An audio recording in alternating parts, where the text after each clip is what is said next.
Assalamualaikum warahmatullahi wabarakatuh.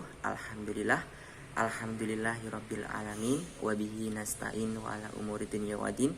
Wassalatu wassalamu ala asrofil anbiya'i wal mursalin Sayyidina Muhammad wa ala alihi washabihi ajmain, amma ba'd. Puji syukur atas kehadirat Allah Subhanahu wa taala di mana kita masih bisa diberi kesehatan dan masih bisa bertatap muka walaupun melewati sosial media. Ini tidak menjadi halangan untuk kita belajar, untuk kita mengerjakan soal-soal tugas yang dimana itu menjadi ketentuan dan kewajiban kita sebagai mahasiswa. Tidak lupa sholawat serta salam marilah kita aturkan ke pangkuan baginda Nabi Agung, Nabi besar Nabi Muhammad SAW, yang kita nantikan syafaatnya di yaumul qiyamah. Amin amin ya rabbal alamin. Yang saya hormati Bapak Saifuddin selaku dosen pengampu mata kuliah keilmuan. Izin menjawab Bapak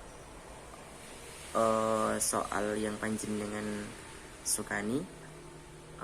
Ujian tengah semester ini saya mengambil soal nomor 4 dan nomor 5 dan nomor 6. Langsung saja kita masuk ke nomor 4. Jelaskan bagaimana ideologi NU menerima Pancasila sebagai satu-satunya asas. Langsung saja saya jawab, ideologi adalah ciptaan manusia. Orang Islam boleh berideologi apa saja asalkan tidak bertentangan dengan syariat Islam.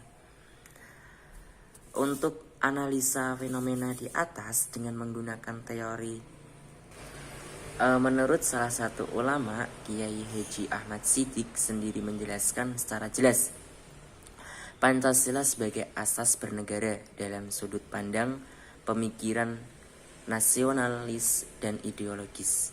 Dalam sudut pandang pemikiran nasionalis dan ideologis, pernyataan hubungan Islam dengan Pancasila dalam pandangan Kiai Haji Ahmad Siddiq bukan berarti memperjelas atau mempertanyakan Islam sebagai agama dengan Pancasila sebagai ideologi. Artinya, langsung saja nomor 5, jelaskan bagaimana Mbah Ahmad Siddiq menjelaskan bahwa Pancasila tidak bertentangan dengan agama Islam.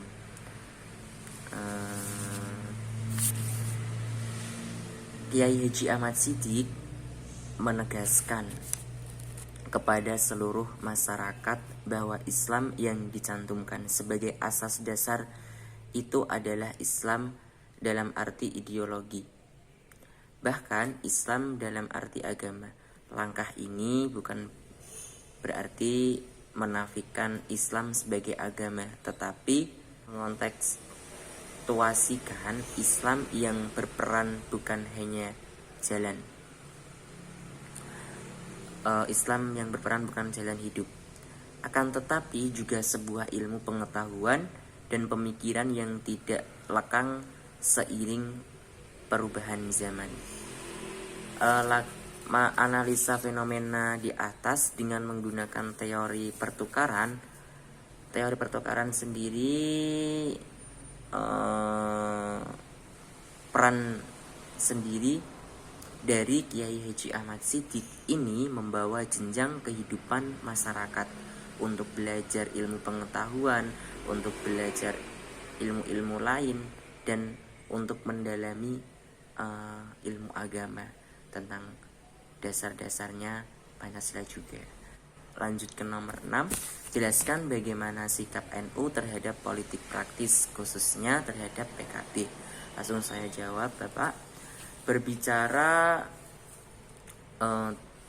terhadap politik praktis khususnya di partai PKB, Nahdlatul Ulama atau yang disebut organisasi keagamaan dan kemasyarakatan yang eksistensinya melakukan peran penting bagi kehidupan bangsa. Nahdlatul Ulama memiliki arti kebangkitan ulama atau sering disebut dengan Islam yang sering disebut dengan NU, Nahdlatul Ulama. Dan juga Nahdlatul Ulama adalah salah satu organisasi sosial keagamaannya yang cukup tinggi, yang disebut Jami'iyah besar di Indonesia. Lahirnya organisasi ini merupakan gambaran nyata bagaimana rakyat Indonesia memperjuangkan martabat bangsa ini melalui jalan pendidikan dalam organisasi. Yang B, lakukan analisa fenomena di atas dengan menggunakan teori politik John Locke.